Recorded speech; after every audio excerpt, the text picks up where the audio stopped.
are you looking to, so you're working with two HWPO athletes, and he asked if you are looking to possibly join up with HWPO. She just wanted to go to the best team possible. I can't imagine a better team than her and Mal.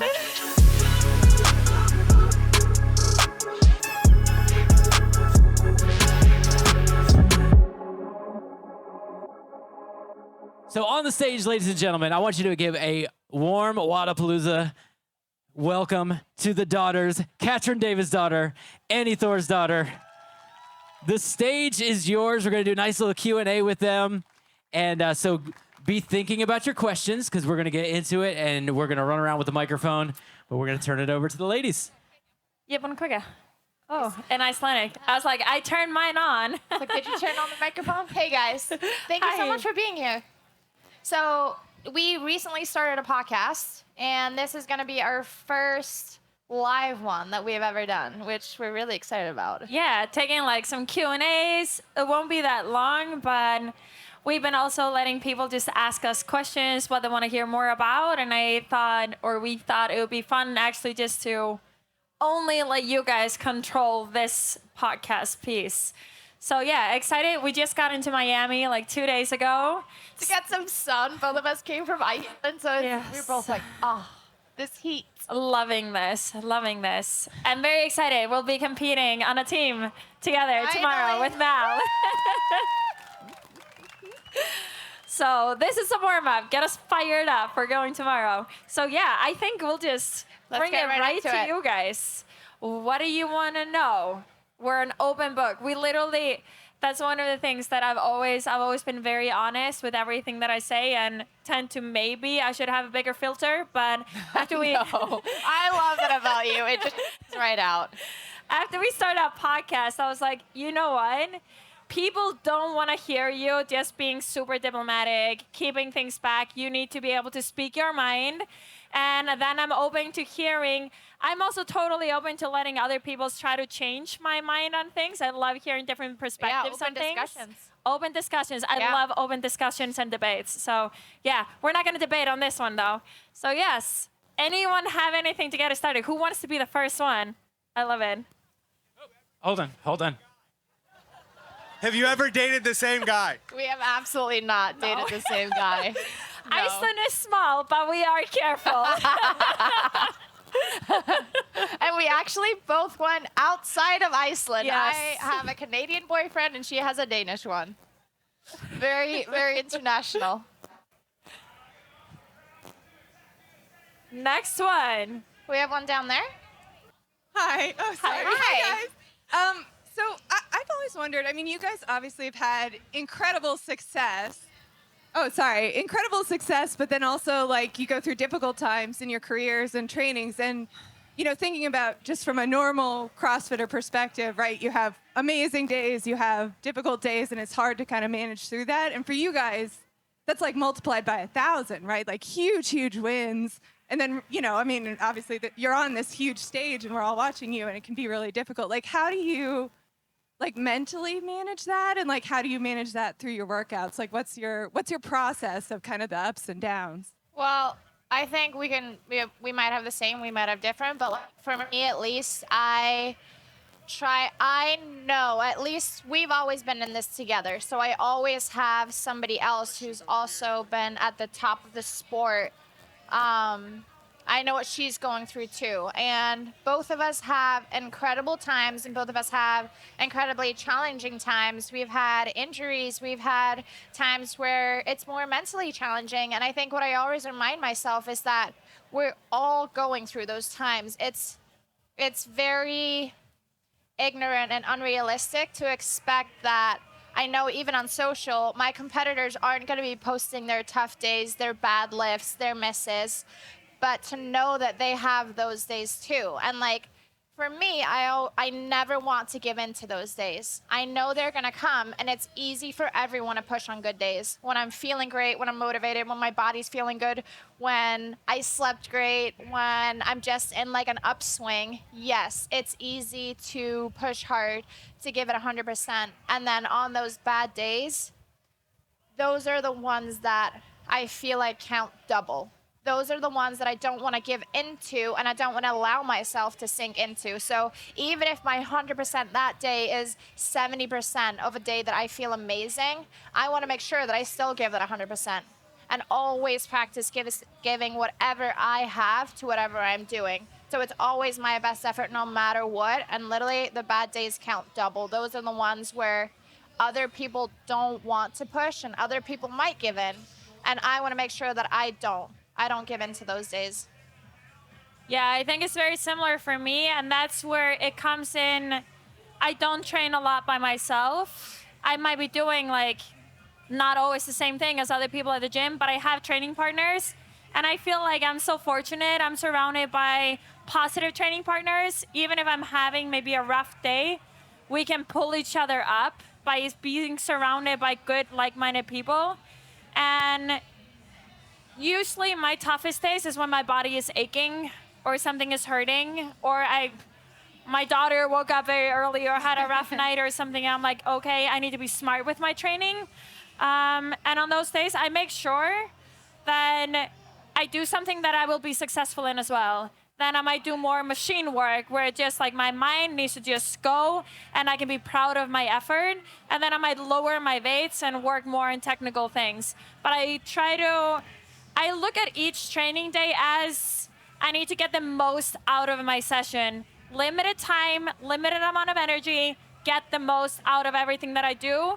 I don't like training just to check it out. Like, yes, I did my snatch, I hit my lifts, I did whatever workout I did, but I did it at 50% intensity. I don't like that. I'd rather do fewer intervals and do it at 100% intensity. I'm like all in on the things that I'm doing and rather take something out if that's needed. I hope that answered it. But just know, we all have rough days. And I think that's just a good thing to remember, that it's not, you're not getting worse if you have a rough day. And I think even just that mindset shift of it's okay and it's normal, like even an upward trajectory still has to down, like that's okay. Make sure you maximize those days too. Do you have a question? Right now? Yeah. Hi, good morning. I know both of you have suffered injuries over your careers, and having suffered a recent injury myself, what goes through your mind, or how do you kind of ground yourself to not, let's say, like overtrain or wanting to like fight the urge to like continue, in essence, working out and training and improving while trying to like make sure you balance the fact that you have to recover from an injury? Because kind of being used to just working out all the time, now when you're injured, it's like, wait, I have to stop. So what goes through either of your minds to help you kind of recenter and get back into it to make sure you don't overexert yourself or anything like that? Yeah, I think you learn by going through an injury so much. I have been the one. I had a pretty severe back injury, and I did get back into it like a little bit too quickly. So I re-injured it, and it taught me, unfortunately, I had to learn the hard way. But I learned to be just more patient. And through every injury, there's still so many things that you can work on. And I feel like when I had my back injury, my conditioning became incredible because as soon as I was able to start biking, dude, I could bike. Like I could work on my lungs and I could work on my mind. I could work so much on my shoulders, and my shoulders got very strong. So that became one of my biggest strengths in CrossFit. And just learning to be then patient throughout the process, rather going slower than faster, but knowing that you can always do something. The same, we both had a shoulder injury at the same time. We weren't able to do anything with our upper body for like 2 months. But dude, our legs got really strong. Like in every injury, and I think that's the important part. When you're going through an injury, it's going to be really tough to go to the gym because something is hurting. You're like, what should I do? Am I doing legs again today? And then you need to be careful with not overtraining that body part as well. Like you need to be smart with it. And then it's like, all right, it's a pool day today or whatever it is. But just learning to be patient, learning to know that on those rough days, like when I went through my back injury, I didn't believe that I would ever compete in CrossFit again. Like I went that far down. But for some reason, like Frederick, my boyfriend, my parents, they were like, no, we know you're going to be fine. We know you're going to be fine. You just have to work your way through it. And just believing that time heals, hopefully, all wounds. So learning to be patient, listening to your body, adding one thing in at a time, and knowing that it's not the end of the world. Just taking it one day at a time was the biggest thing for me.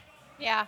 I think one thing that I honestly have never done well is rehabbing an injury well. And I had a herniated disc at the end of 2019, and I just have this, like, we have a strong mind. I've always, since I was a kid, I've had a lot of fortitude. I have a lot of drive. I have big goals that I feel very fortunate. I always have a fire to back up and go for. And I think I had this like plan in my mind of like, I herniated in December and I'm like, okay, I take January off. In February, I want to be doing air squats again. And well, again. And I had all of these plans that my body certainly wasn't keeping up with, if that. And I think I pushed my body too fast. And then I think also that's hard for your mind when you're like, why is my body keeping up? And you're pushing it to do things. So looking back, I do think we need to respect our bodies. And I do think I need to listen better to it, listen to where my body is and work with that. And also from the ground up, realizing why did I get that injury? You know, exactly. Why did I get that? Why did that start coming up? And start rehabbing that from the ground up to prevent that moving forward.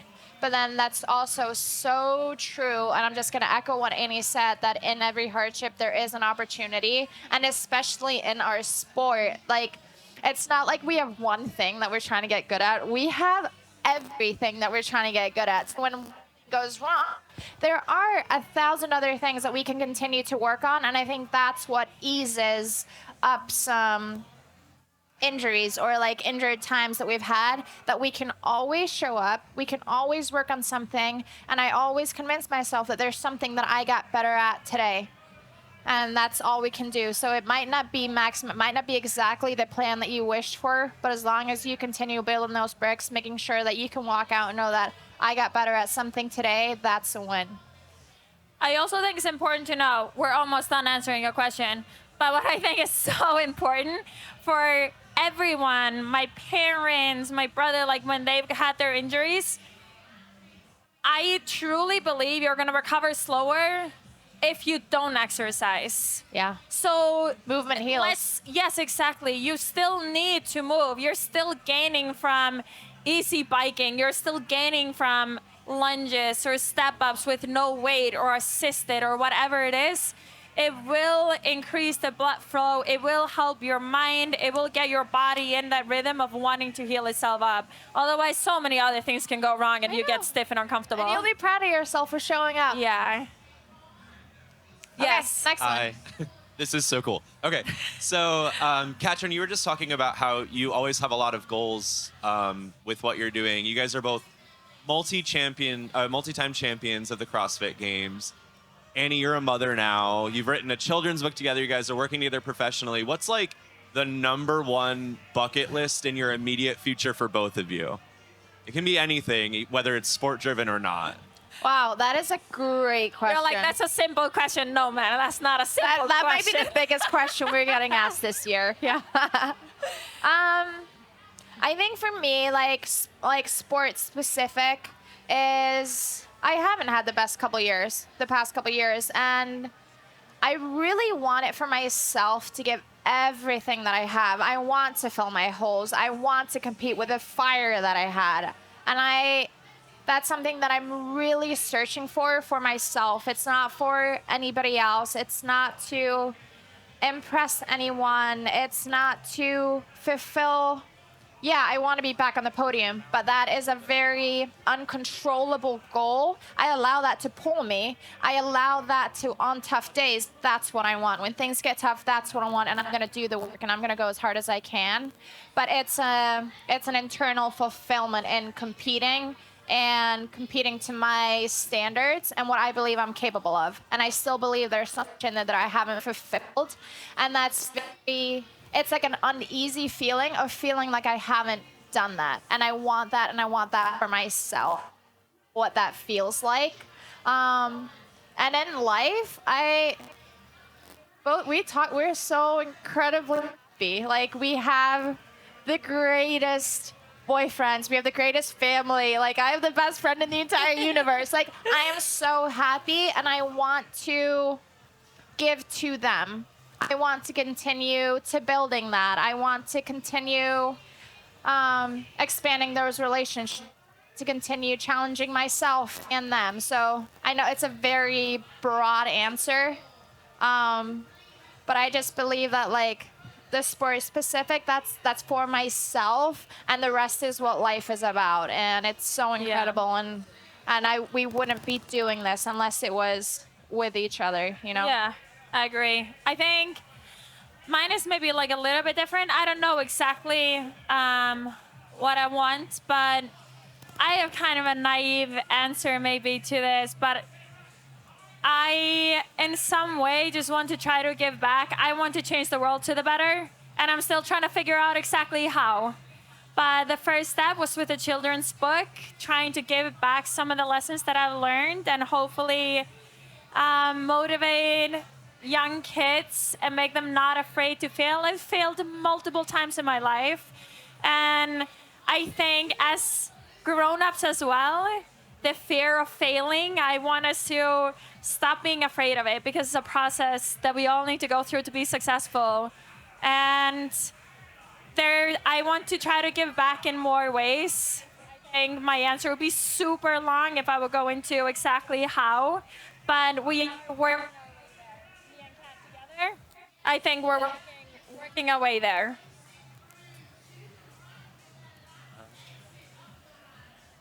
Yeah. Hello. Hi. We coach a lot of like 14, 15, and 16-year-olds from diving and gymnastics, and we're transferring them into CrossFit. We're having a hard time like engaging that intensity. What's the best like way, or like, I mean, they're children, so it's really hard to like convey that level of like, it's gonna be hard, you gotta go, you can do one more burpee, you can do one more jump over, you can do X, Y, and Z, you won't fail. But it's like, we can never get them to push to the limit that obviously you guys push to. But like, what would your best advice for, I'm shaking, you guys are amazing. I had to say that real quick. Best advice to those young ones that are trying to come up, but are just like missing that intensity a little bit. I think that maybe having a goal or understanding the reason behind it, I think that's why it's easier for us to push, because we know what we're doing it for, than maybe knowing what they're doing it for. And also, I don't know exactly what kind of conditioning shape they're in. I'm guessing pretty good from swimming. But I think that's hard for... I've seen it with so many people that come to the gym and then they maybe haven't been exercising that much and they go too fast, too hard, and then they're just suffering for so long, and making sure that they are successful. Yes, they can fail, but let them be successful so that they get motivated and want to continue to show up. Because if it's too hard, it can so easily break you down. Also, just normal people, if you start too hard, then you're not gonna wanna go back again because it's just too painful. So giving them those successful experiences, and in the end it becomes really painful, but it feels like they're doing it with a bigger purpose, if that makes sense. That was going to be my exact answer, is build their confidence. So start with something that they're going to be successful at. So if we're doing an EMOM and we just go max out on the Echo bike for 1 minute, the rest of the EMOM isn't, we tipped over. We already redlined. So if you want the intensity, start with 15 seconds on, 45 seconds off. Get them to go hard for the 15 seconds and also learn the appropriate stimulus, to learn how to find their kind of red line and hover there. Because as soon as you tip over, you're not going to be as conscious in the moment. And so start with something, give them a number, time domain that is manageable, that is so that they can feel more confident. They know they can do that. And then once you have that, you can start building on that. Let's say they did 6 calories for that minute. And now they're like, I think I want to try 7 for this minute. Or they were doing 10 per minute and now they want to start doing the 12. Make sure they get the rest so they can then put the intensity back into it. So there's a lot of ways to build a confidence, get them to be successful, that then they can start internalizing and giving themselves the goal that they want to start beating. I think that's where it starts. You'll get them wanting to do more once they make the decision themselves. Hi, Annie and Katrin. Hi. Thanks for being here. It's incredible to be in your presence and just having you here in Florida with us. Thank you. I am inspired by your drive and commitment to your training and then all that you do for your community. How do you know, or how do you decide when to say no to a specific project or a invite? Like, how do you not overwhelm yourself with all of your demands? And when do you know how to say no?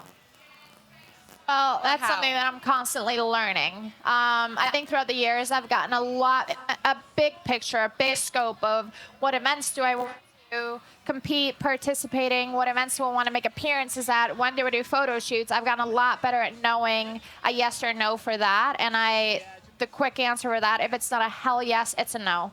If I'm fired up and I want to do it so bad, it's awesome, I'm going for it. If it's like then it's not worth my time. I have other goals and I need to commit to them and I need to give myself the time to recover, be present for those, and optimize what I'm doing. Close picture to, I just recently, we had this discussion. I was in Iceland and I ended up exhausted. And it's all awesome. It's because I now live in Idaho, so when I'm home, I want to spend so much time with my family. I want to see every one of my friends, and still I'm not willing to budge off my training regime. So I'm still training in the morning, seeing some lunch, training in the afternoon, having dinner with somebody, then my sleep gets off, so my recovery are getting tired and No. maybe it's back. It's back now, I think. Okay. But that's something that I'm still just constantly trying to learn is setting those boundaries for my. Is this working? Yeah, setting those boundaries for myself, and it's hard.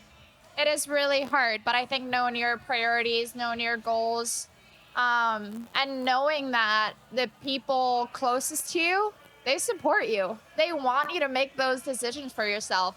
And that's the funniest thing whenever I'm with especially it's my mom or my sister Annie, and I'm like, oh my, I'm exhausted, and they're like, it's okay to say no. Like, they want to spend all the time with me or make it easier or maybe come to my place instead of driving somewhere else. So it was a very long-winded answer. So big picture, if it's not a hell yes, it's a no, and then I'm still learning my way through the closer one.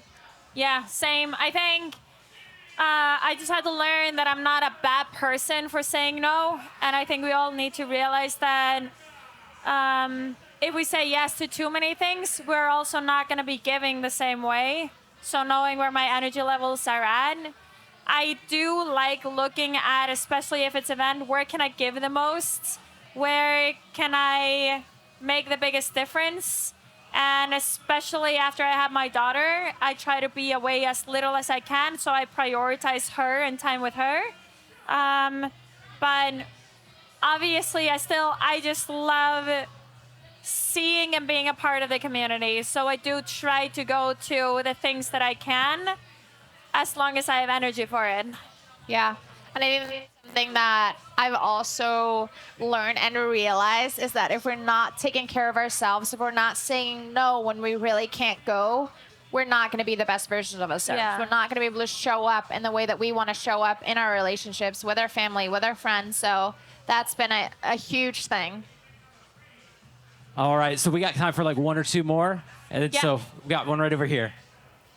Hiya. So with this weekend's competition, obviously, Annie, you're competing with two HWPO athletes. Is that something you're now looking to fall under, the HWPO banner, or training with Matt, etc.? I didn't hear you. Oh, Sorry. Oh, so what he asked is, are you looking to, so you're working with two HWPO athletes, and he asked if you are looking to possibly join up with HWPO. she just wanted to go to the best team possible. I can't imagine a better team than her and Mal. Yeah, I just wanted to compete with Kat. Like, that's been a dream that we compete together. I'm still on the training plan and with Yami, but it doesn't mean that every time Kat comes to Iceland, we try to do the same workouts together, like whether it's training plan or HWPO. Like, I think we get the most out of just working out together. So, no, I'm pretty happy where I am, but I do love being with Kat and Mal. Hi, girls. So happy that I may ask you. So, if you think back to the beginning of your career, can you remember which skill was the hardest for you to learn? And how did you approach it, maybe? Yeah, mine was the muscle up. I had days that I was like, am I physically incapable of doing this movement? Like, is there something wrong with my body? But it was also the most rewarding. Once I remember the first time that I managed to get through and catch myself, I had a permanent smile on my face for like 2 weeks. But there, almost do the movement. I actually think muscle ups the same for me. I did get my very first muscle ups at the CrossFit Games 2009 when I was competing, and that was such a cool experience. Obviously, it was success because I got my first muscle up, but at the same time, it's the first time where I wasn't just able to muscle my way through. Like, literally, if I would have just finished that workout, it was like 9 muscle ups or something. Even if I would have finished last place, I would have podium and been second place overall that year at the games. So that movement, yes, amazing. I got my first muscle up, but it was also, I was unsuccessful, and that movement cost me my podium spot. At the same time, I think it kind of got me into the sport that I loved, because it was the first time where I couldn't just figure something out on the spot. But throughout the years, it has been something that always, when it shows up, it gets to me. I get nervous. I get a little bit freaked out. Oh, shit. But it is, but it's still now, like, I also get a little bit excited because I have worked so much on it. And then for some reason, like, running has just never been my favorite thing to do. I am pretty good at it. I'm proud of myself for saying that. I am a good runner. Yes. Thank you, Annie. Thank you. Then come competition day, I'm like, holy shit, it's warm outside. I think I'm going to get a heat stroke today. So, like, ever since my heat stroke, like, running has just, like, gotten to me as well. So, like, there are all these mental bridges things, but I do think these challenges have helped me grow the most as well as an athlete. All right, so we got the last question right here.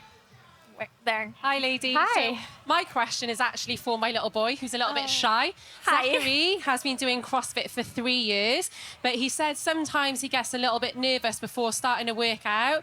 So do you girls get nervous, and what do you say to yourself before going out into a workout?